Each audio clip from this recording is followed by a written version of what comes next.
दरियाए रावी की कहानी बहुत पुरानी और दिलचस्प है। रावी की रोमानवी कहानी बर्र सगीर की मोहब्बत, जुदाई और लोक रवायत से जुड़ी हुई है।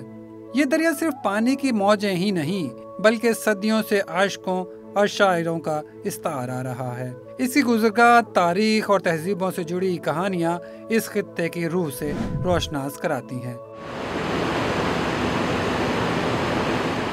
रावी अपनी रवानी के साथ पूरे खित्ते की तारीख और तहजीब को सैराब करता आया है। रावी दरिया हिमालय की पहाड़ियों की कोख से जन्म लेता है और रियासत हिमाचल प्रदेश से निकलता हुआ भारतीय पंजाब के मैदानों में बहता है। ज़िला नारोवाल के करीब जसरवाला के इलाके में पाकिस्तान की सरहद अबूर करता है। सियालकोट, लाहौर और फिर मुजफ्फरगढ़ की तरफ बहता हुआ आखिरकार दरियाए चनाब में शामिल हो जाता है। रावी किनारे कई अहम शहर और कस्बे आबाद हैं। पाकिस्तान में सबसे पहले शकरगढ़ इसे खुशामदीद कहता है। सरहदी जिले नारोवाल के करीब से रावी गुजरता है, जबकि सियालकोट जिले के बाज़ हिस्से भी रावी किनारे आबाद हैं।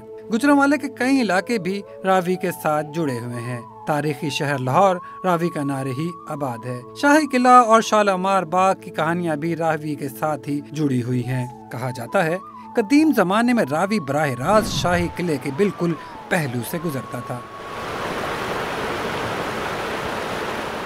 बात कर रहे हैं अकबर आजम के 1584 से 1598 के दौर की, जब मुगल बादशाह ने लाहौर को अपनी दारुल हुकूमत बनाया। रावी के पानी से लाहौर के बागात और शाही हमाम भी सैराब होते थे।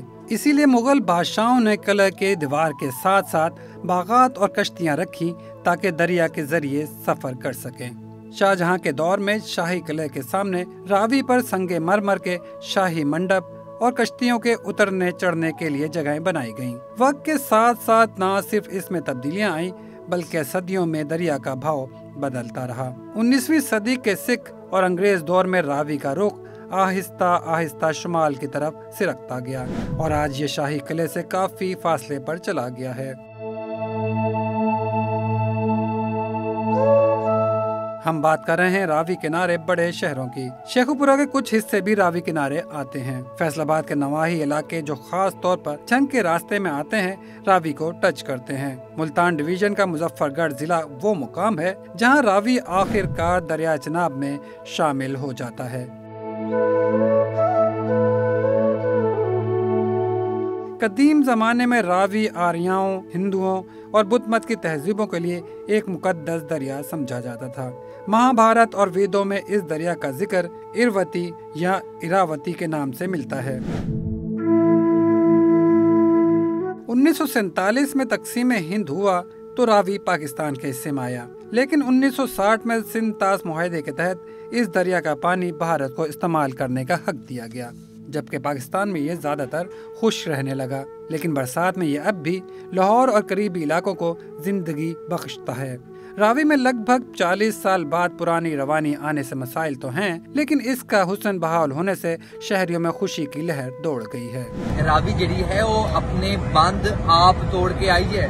बराज दे बूए भन के ते अपनी जमीन नू अपने बेट नू मिलन आई है ते असी रावी नू जड़ा है वो जियाया नू आखने हैं। दरिया एक जिउंदी हस्ती है, जिवें अशु लाल कल लिखिया होया सी कि दरिया खामोश देवता हन ते एह साडी देवी ते आप जड़ा है वो बन के आई है। ते इस वेले मल्लाह दस रहे कि 40 साल बाद उन्होंने रावी विच जड़ा है वो इन्ना पानी देखा है कि रावी अपने वेट विच है।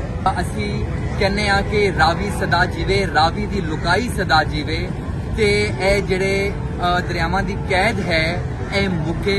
दरिया जड़े ने वो आपसी मिलन, पंजाब के दरिया सारे जाके सिंधु विच मिलन, सिंधु जाके समंदर नू मिले, जिदे नाल इस पूरे खिते दा जड़ा है वो जीवन चले। दरियावां नू आजाद करो ते धरती नू साह दियो।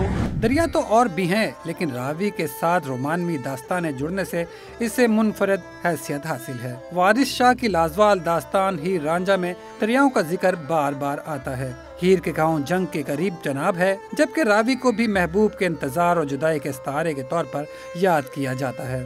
दास्तानें आम है कि रांझा जब हीर की याद में भटकता तो रावी किनारे बैठकर बांसुरी बजाता था।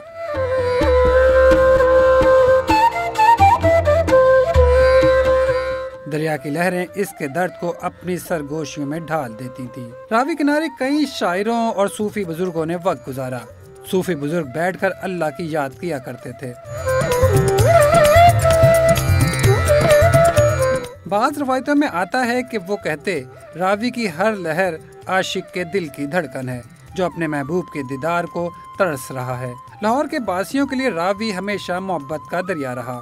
شاہی قلعہ، بادشاہی مسجد اور مغلیہ باغات کے پہلو میں بہتا ہوا راوی کبھی شباب میں تھا تو عاشق اور معشوق اس کے کنارے بیٹھ کر خواب بنتے تھے۔ روایت کے مطابق جب رات کی چاندنی اس کے پانی پر جھلملاتی تھی تو راوی آسمان کا عکس بن جاتا تھا۔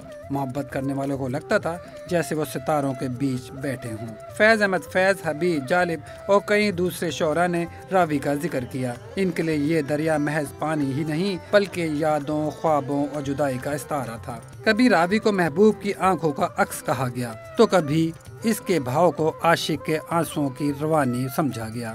پرانے وقتوں میں جب راوی شہر کے قریب بہتا تھا تو اس کے کنارے عاشق اپنے محبوب سے ملنے کے بہانے نکالا کرتے۔ پرانے لاہور کے نوجوان راوی پل کے نیچے خط اور پیغامات چھوڑتے تھے۔ یوں راوی ایک رازدار بھی بن گیا۔